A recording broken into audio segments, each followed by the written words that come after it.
আজকে সমাজে আপনি দেখবেন দাইয়ুস দিন দিন বেড়ে যাচ্ছে। বউয়ের কথায় অনেকে উঠে আর বসে, বউয়ের ছবি ফেসবুকে দিয়ে দেয়, বউয়ের ছবি সোশ্যাল মিডিয়ায় না দিলে গুম হারাম হয়ে যায়।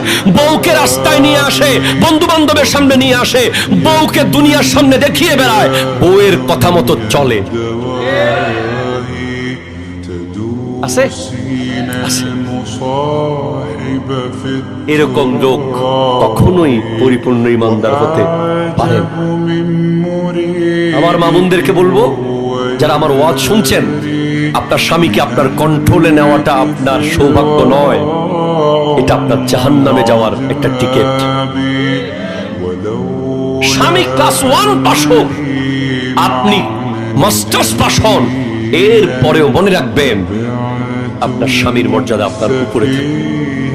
এটা ইসলাম দিয়েছে। যারা যে সমস্ত স্বামীরা বউয়ের কথায় উঠে আর বসে, তাদেরকে দাইয়ুস বলা হয়েছে। দাইয়ুসরা কখনো জান্নাতে যাবে না। জান্নাতের সুসংবাদ তো দূরের কথা, খুশবু পাবে না। আর বেশিরভাগ ওই ছেলেরাই বউয়ের কথায় উঠে আর বসে, যারা বাপ মার অবাধ্য হয়ে বউয়ের তাবেদারি করে।